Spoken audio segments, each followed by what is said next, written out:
Okay, testing, testing, testing, 1, 2, 3. We'll be probably starting here in just a couple minutes.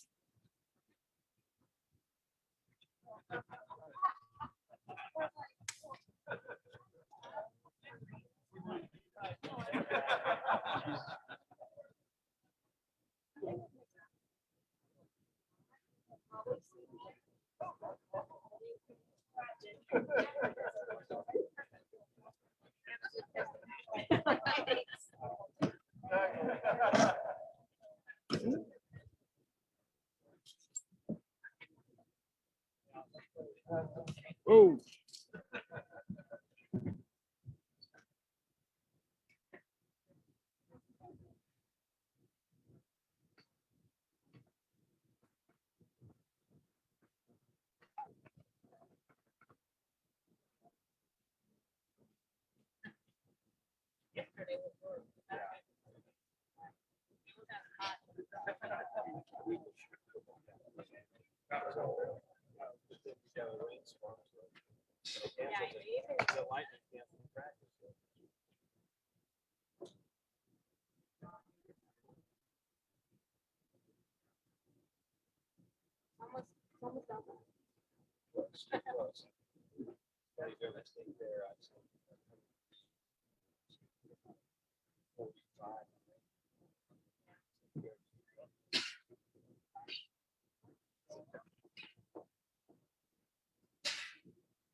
Oh, wow, what a pretty day. I feel like I'm playing hooky. This is nice. All right, welcome everyone. I'm Julie Lorenz, Secretary of the Kansas Department of Transportation, and we appreciate you being here today. We're here to announce the recipients of the second round of the Short Line Rail Improvement Program as part of IKE, our name for the Eisenhower Legacy Transportation Program. And considering our surroundings, perhaps you might have an inclination as to which one of the recipients might be. Thank you, Gavilon, for hosting us today. Before we get to the announcements, I'd like to recognize a couple of folks from the Kansas and Oklahoma Railroad, General Manager Lauren Bradford, Marketing Manager Casey Harvard, and VP of Operations PJ Forbes. Thank you all for being here today. And from KDOT, I see Mike Moriarty, and I see Corey. Thank you all for being here today, and Steve Hale and Denise and everyone else. This is a great day for us, and I appreciate all the support. We've been busy at KDOT since the 2020 legislature overwhelmingly approved the Eisenhower Legacy Transportation Plan. And I've had the privilege, and actually it's been a lot of fun to travel the state with the governor to announce a variety of transportation related projects based on the passage of IKE. We've announced more than $5 million worth of local bridge improvement projects, more than $13 million of active transportation grants, $5 million in broadband for priority freight corridors, $8 million for high-risk rural roads, $5 million for general aviation airport projects, more than $89 million for cost share projects, and most recently, 24 projects totaling more than $750 million to go into construction. And we're just getting started. This is only the second year. It's fantastic. Now we're on the road again, this time with grain elevators and rail cars as a backdrop to announce critical transportation infrastructure projects that will improve commerce and opportunity for Kansas families and their communities. Much credit for these accomplishments goes to the overwhelming bipartisan support and approval from Kansas legislators. But I especially want to acknowledge Governor Kelly and her commitment and keeping that commitment to close the bank of KDOT. Without that effort, none of this would be possible. So please welcome Laura Kelly, Governor of the great state of Kansas.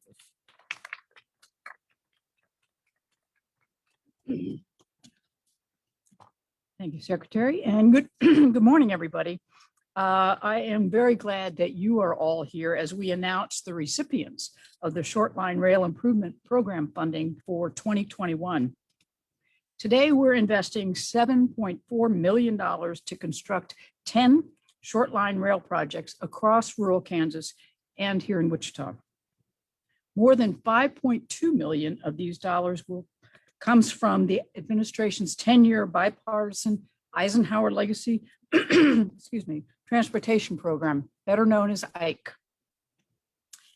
In turn, and in the spirit of collaboration, each recipient has committed to contribute 30% of the cost of their respective projects. Combining state and private funds to improve local infrastructure illustrates a core principle of IKE, leveraging partnerships. Through mutual commitment and by emphasizing right-sized, practical improvements, we can address critical infrastructure needs like short line rail improvements. By modernizing short line railroads, we enable the shippers they serve to keep our economy moving in the right direction, improving our rail operations, economic competitiveness, and safety. It's important we also recognize the significance of today's announcement, particularly to the Kansas agricultural community.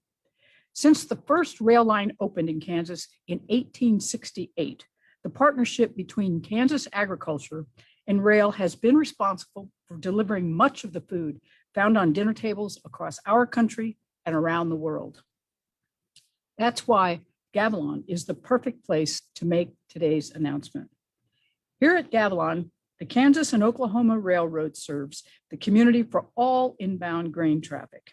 As a short line company, KO Railroad also transports all outbound grain traffic to Class 1 BNSF and Union Pacific railroads.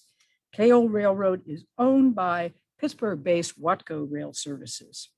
Watco connects more than 5,500 miles of short line track to Class 1 rail across North America and Australia. That's the largest network of any short line rail company in the United States. This Gavilon facility has a capacity for 36 million bushels of wheat, milo, corn, and soybeans, the equivalent of 10,000 rail cars.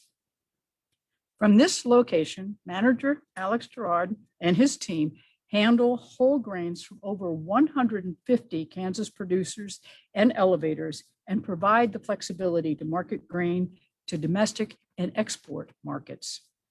With the infusion of funds from the IKE Short Line Rail Improvement Program and a commitment of its own investment, Gavilon will replace light rail manufactured in the 1930s with heavyweight 150-pound rail. Track infrastructure will be refurbished by replacing cross ties and switches, adding ballast, surfacing, tamping, and alignment. This project will improve operational efficiencies, increase throughput of commodities, and allow expanded services to customers. Currently, this Gavilon grain operations can handle nearly 9,400 inbound and outbound rail cars every year.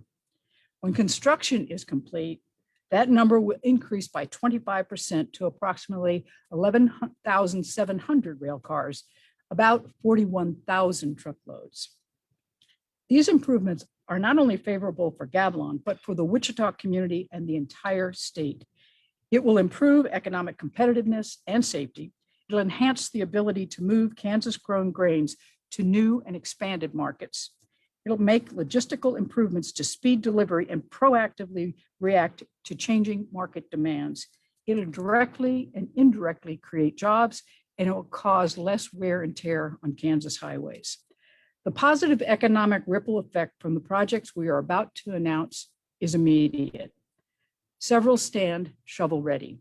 That's critical because we have no time to waste.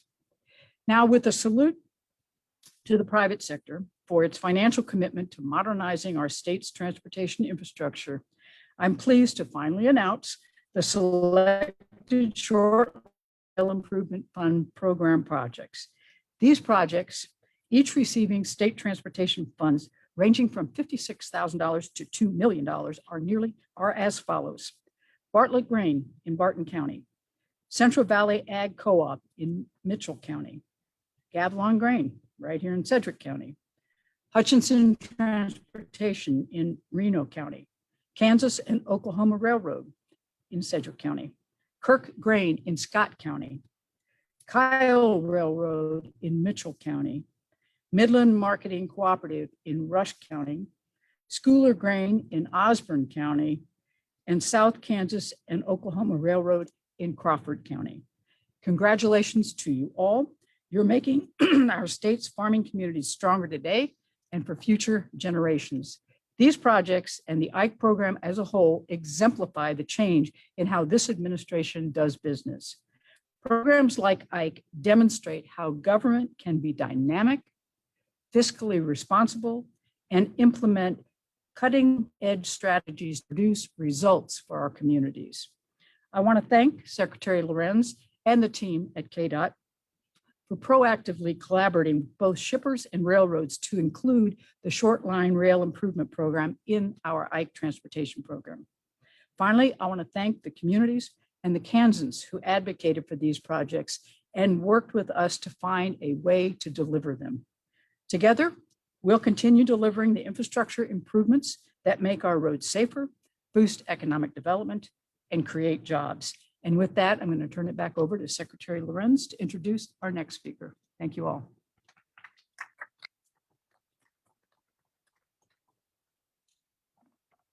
All right, our next speaker is Ron Sieber, President and CEO of the Kansas Grain and Feed Association and Kansas Agribusiness Retailers Association.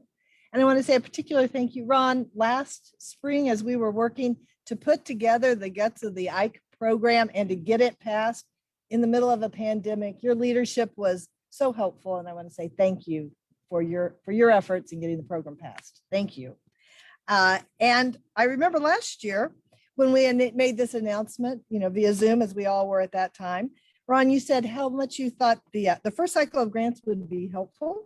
And I hope you find this round equally as helpful. So I'll put you on the spot. What do you think?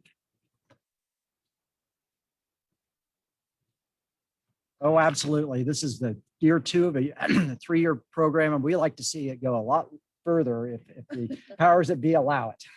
So yes, I'm Ron Sieber. I'm the president and CEO of the Kansas Grain and Feed Association.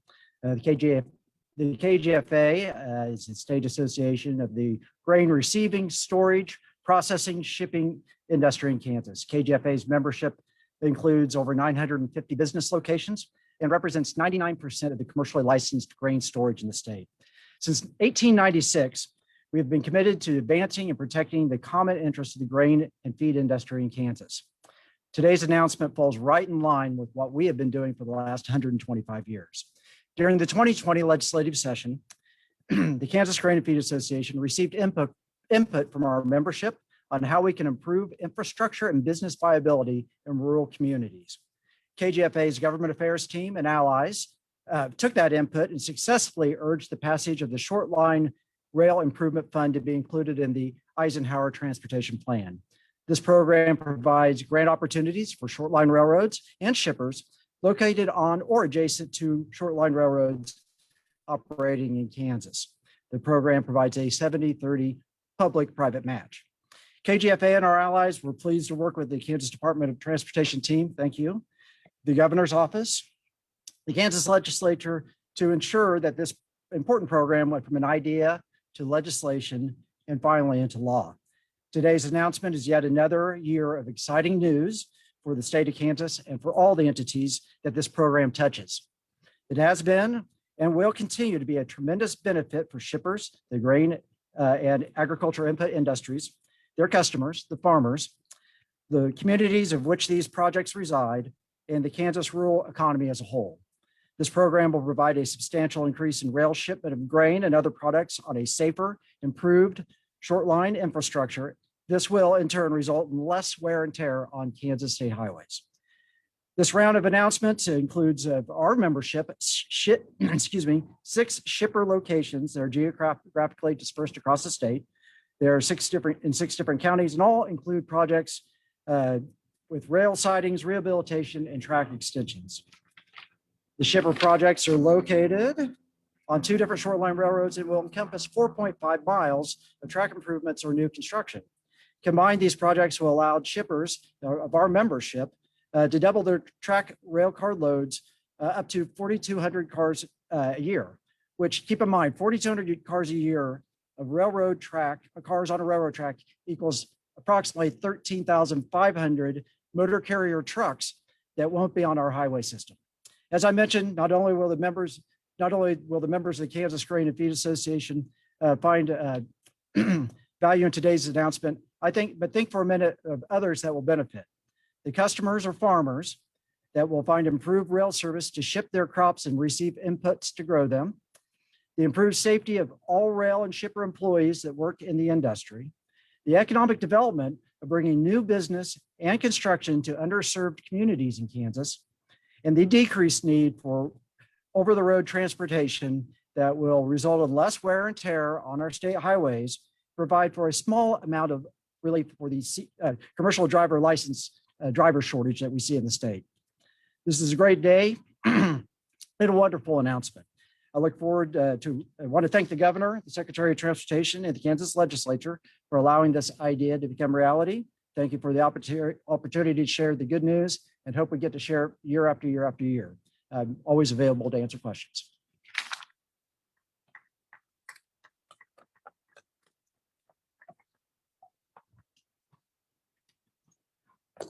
All right, thank you, Ron. And now I'd like to introduce Matt Gibson from Gavilon. He's the Vice President and General Manager for North American Grain for the Gavilon Group. He's responsible for the strategic origination, movement, and export of all grain handled in Gavilon's North American network. He is currently a member of the Executive Committee for the National Grain and Feed Association.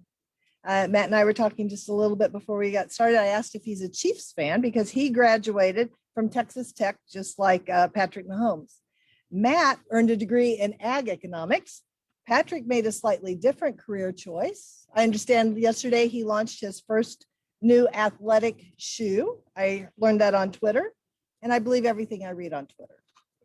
So with that, I'd like to introduce Matt and tell us what you think about this announcement. Thank you, Secretary. First, I would like to thank Governor Kelly for supporting the continued infrastructure in our industry and our country.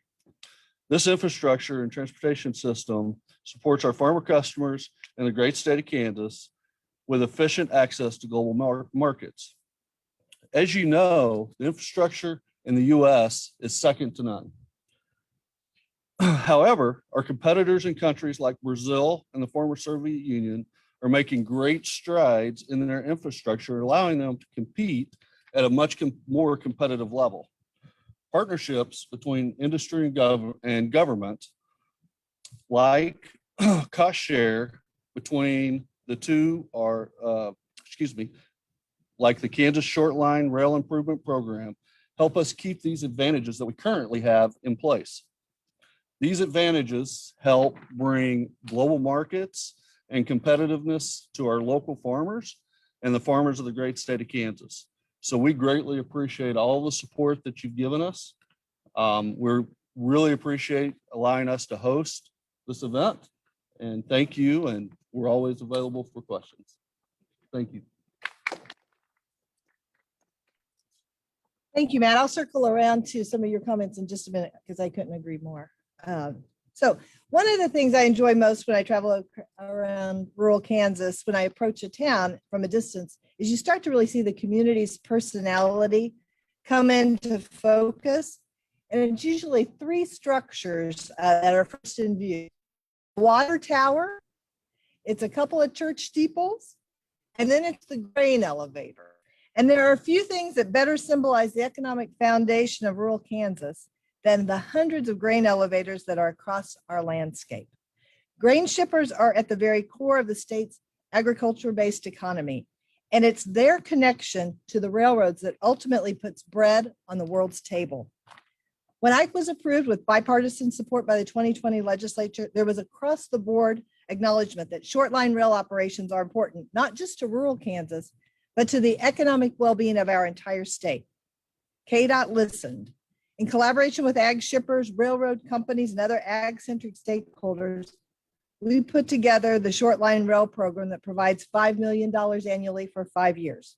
An emphasis was placed on making sure shippers and railroads in every corner of Kansas would have the opportunity to tap into these funds.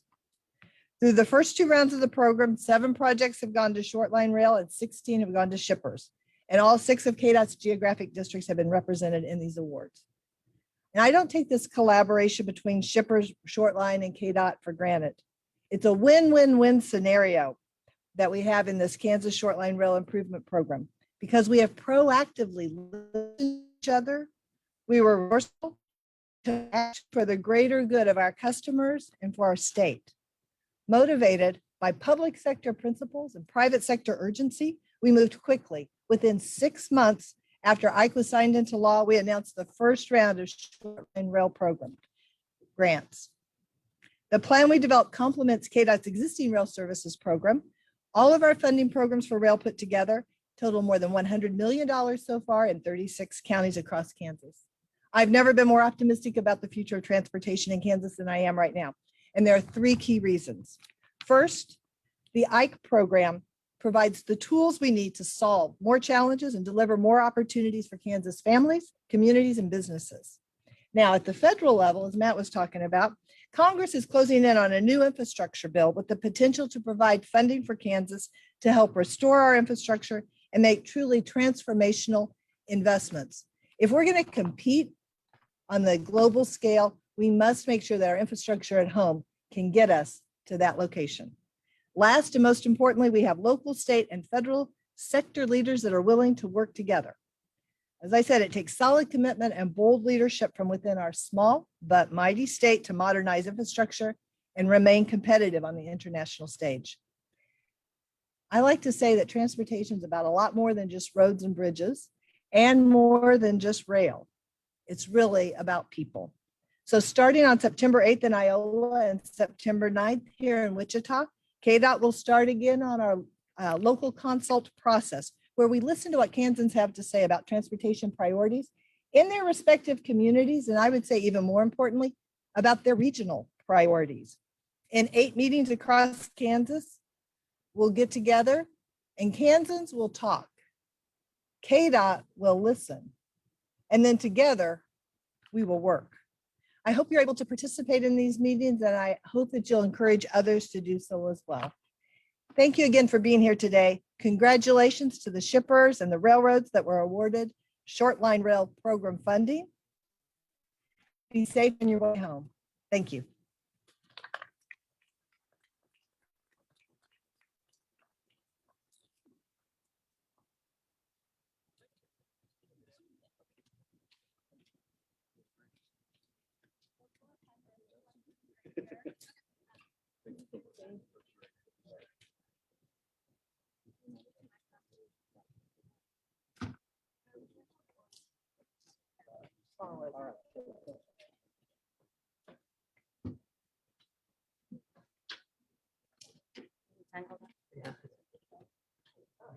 Let's see, I think mine's hanging down here.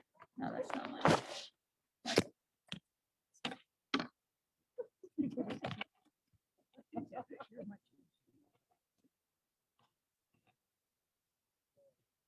One more.